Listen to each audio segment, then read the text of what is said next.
Então vamos agora para a segunda revisão dessa aula, que é sobre as características dos seres vivos.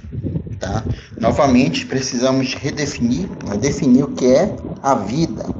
Conjunto de características que mantêm os seres vivos em constante atividade, que são comuns a todos eles.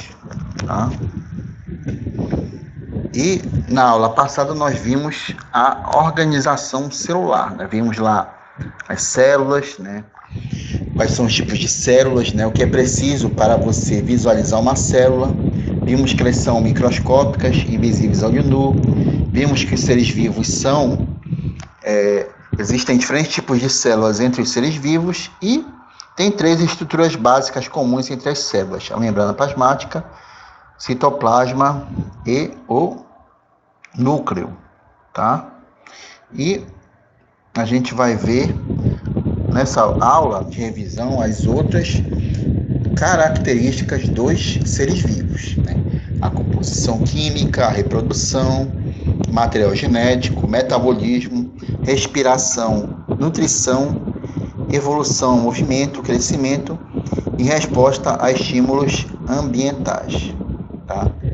Os seres vivos, eles são formados por compostos orgânicos e inorgânicos, né? Aí nós estamos falando sobre a composição química, tá? Quando falamos de orgânicos, né, são substâncias químicas, né? O que é uma substância química? Uma substância química, né, ela é um constituinte da matéria, né? Quando você tem lá um copo com água, você tem várias moléculas de água, né? A água, ela é uma substância química inorgânica, né? Porque ela não é formada por cadeias carbônicas, né?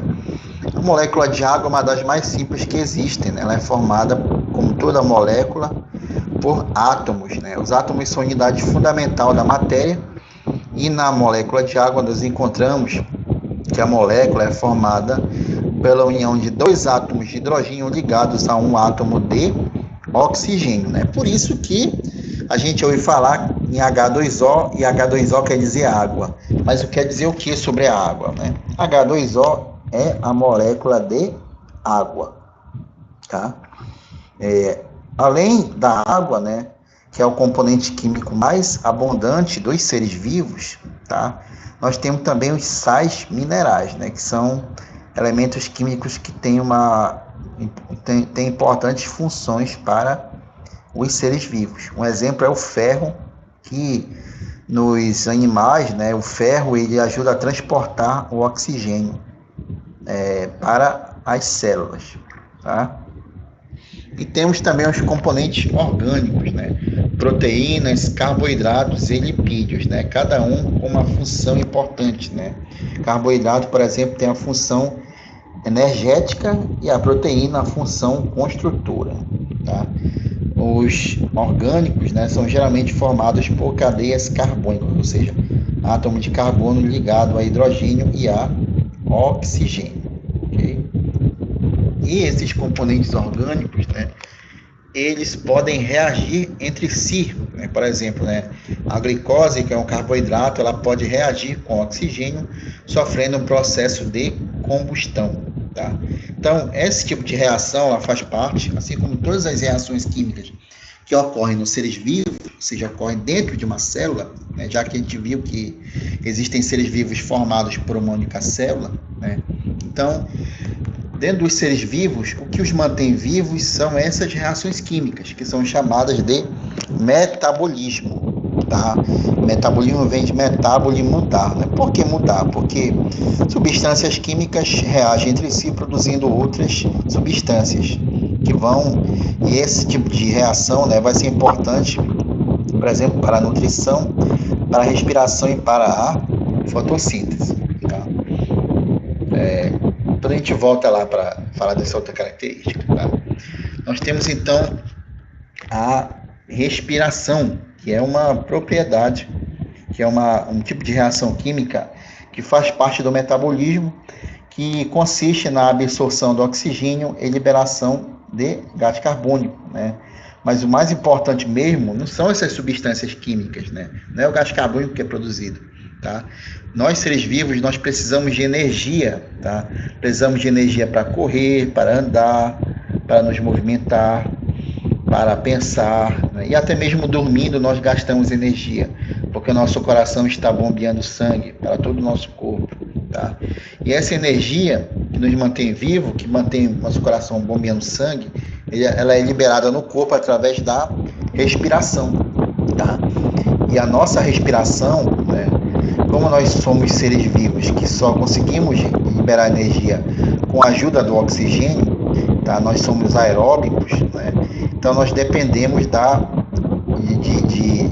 absorver o oxigênio do ar, né, para que nós possamos nos manter vivos. No caso, nós respiramos por pulmões, né? Tem lá seres vivos como os peixes, né, que respiram por brânquia, ou seja, conseguem retirar o oxigênio da água, né? E na natureza, algumas espécies de seres vivos conseguem viver, né, retirar energia mesmo sem oxigênio, tá? Que são os anaeróbios, né? Que são algumas bactérias, como por exemplo as bactérias do tétano, tá? Aí nós temos uma outra característica básica da vida, que é a reprodução, né? A reprodução é a capacidade que os seres vivos têm de gerar descendentes, tá? Aqui mostrando a galinha colocando seus ovos, aqui a mulher olhando seu filho, né? Aqui um peixinho, bem dentro desse peixe maior da boca dele, tá? São como se fosse pai e filho, né? Então a vida na Terra ela continua se mantendo, ela se mantém até hoje graças à reprodução, tá?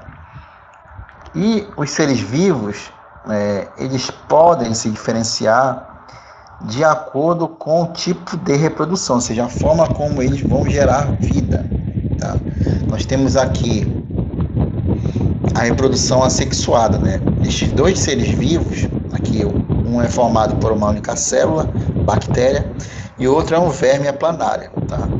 A bactéria ela é um ser vivo procariótico e unicelular, e a planária é eucariótico e a bactéria ela é procariótica e unicelular, ou seja, só tem uma célula, e a planária ela é eucariótica e pluricelular. Ela é um dos animais mais simples que existem, tá? Mas eles possuem em comum o fato de poderem se reproduzir de forma assexuada, ou seja, eles conseguem gerar vida a partir de um único ser, né? Aqui essa bactéria ela pode se reproduzir por bipartição, ou seja, ela pode separar o seu conteúdo em dois núcleos primeiramente, né? Em dois materiais genéticos, né? Consegue duplicar esse seu material genético, né? Depois vai se produzir membrana plasmática ao redor deles para separá-los, tá? E depois o que se faz é uma divisão do citoplasma chamada de citocinese, onde eles vão se soltar, né? Cada um com uma membrana, seu material genético, ou seja, vai se formar duas células a partir de uma única célula, ou seja, uma reprodução assexuada, ou seja, uma célula gerou outras duas.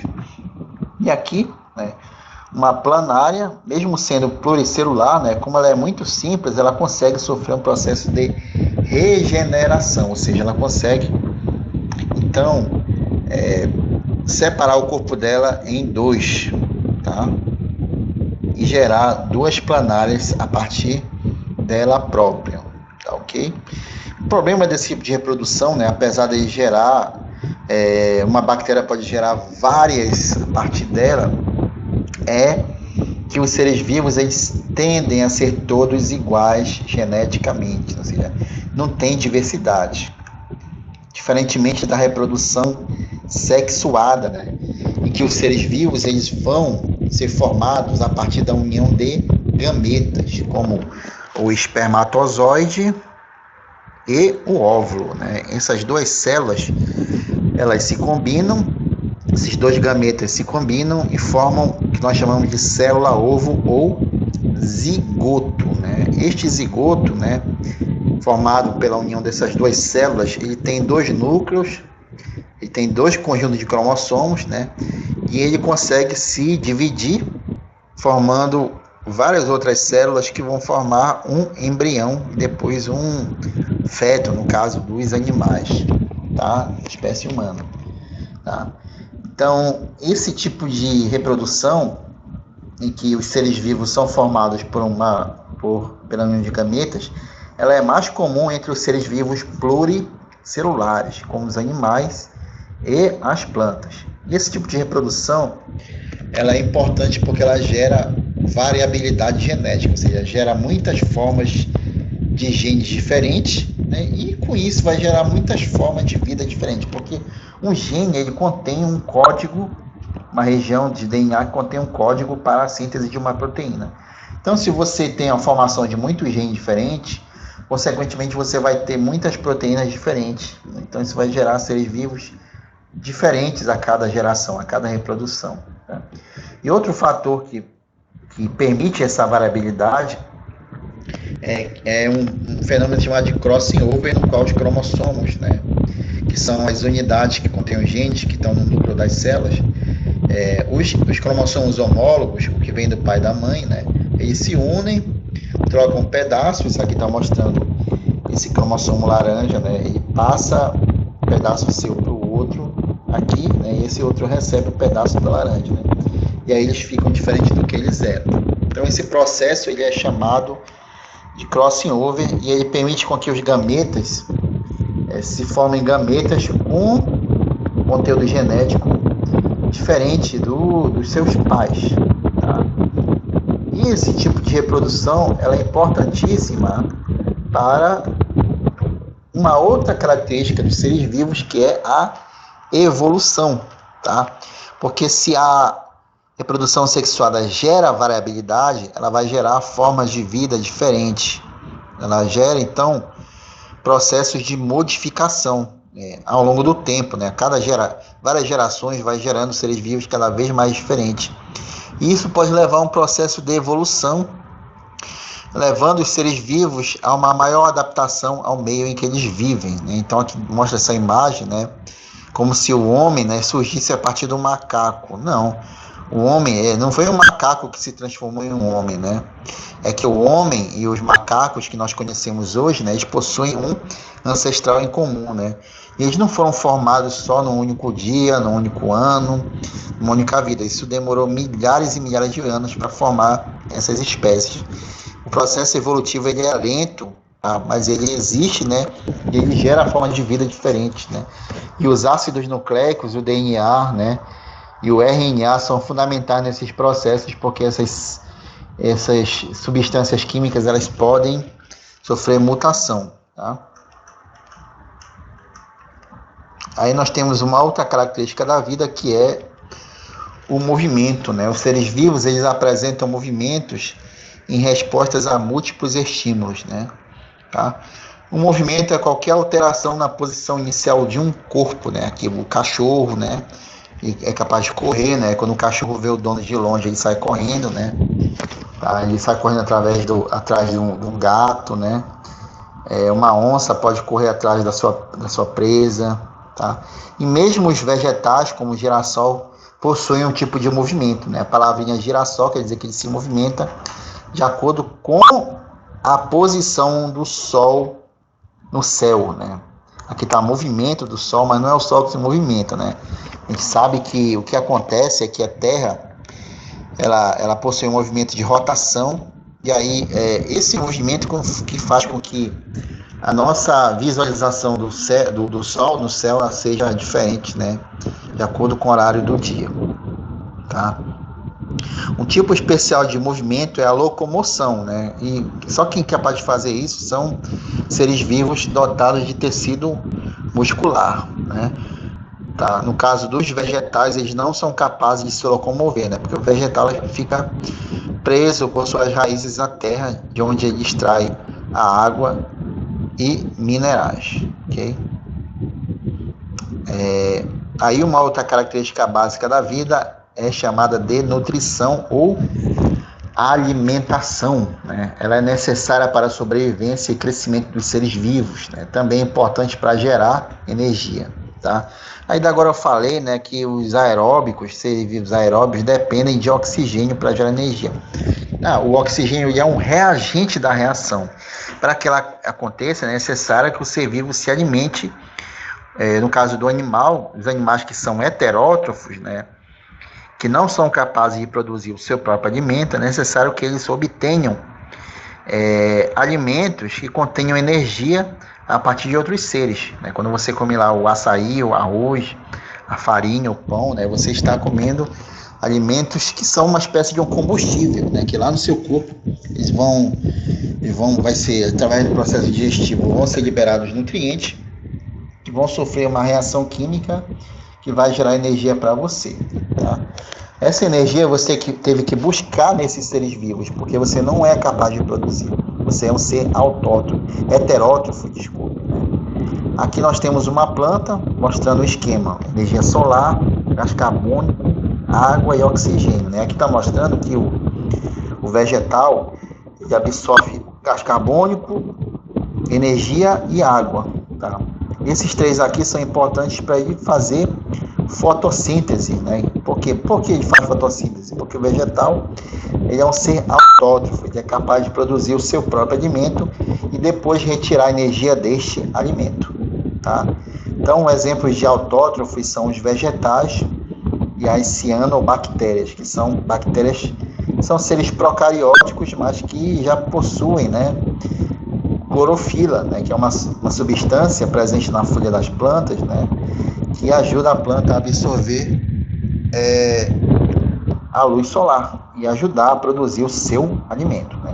Então isso quer dizer que os seres vivos podem ser autótrofos e outros podem ser heterótrofos em relação à nutrição.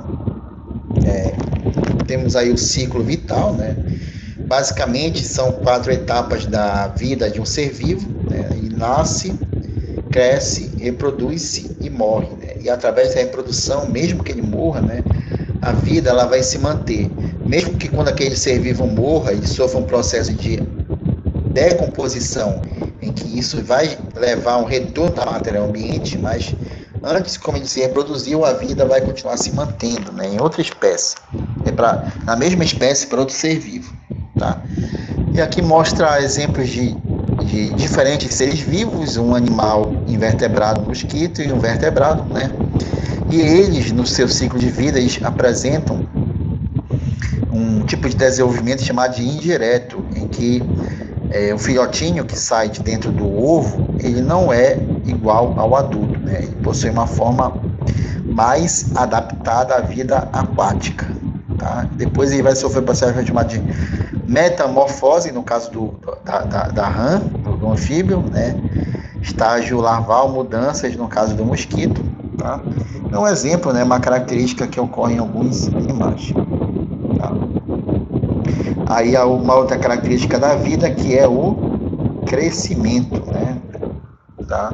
Mesmo os seres vivos formados por uma única célula, eles podem crescer através do aumento do volume celular, tá? São produzidas organelas, estruturas internas, né, com matéria-prima, a partir da nutrição, e tem outros que crescem de forma diferente porque eles são formados por várias células, como é o exemplo aqui do gafanhoto, né? Que o gafanhoto ele sai do ovo já parecido com a forma adulta, a diferença é que ele é menor, né? Mas depois ele vai crescer, e como o gafanhoto ele é pluricelular, né? Então ele vai crescer através da multiplicação celular, ou seja, do aumento do número de células, né? Então isso quer dizer que o gafanhotozinho, né, filhotinho, ele tem menos células do que o gafanhoto adulto, ok? É um crescimento, uma característica importante para a vida, tá? Outra característica importante da vida, ela é chamada de reação, né? Todos os seres vivos, eles possuem essa capacidade de perceber e de reagir a estímulos do meio, tá? No caso aqui, mostrando o menino aqui, que ele tocou na panela de água quente, né? E como a panela é de alumínio, então ela é uma ótima condutora de calor, né? Então esse calor rapidamente passa para a mão do menino e graças às terminações nervosas presentes na pele aqui da mão, ele consegue soltar rapidamente a panela antes de se queimar mais, né? Isso aqui é uma forma de nos proteger contra danos maiores.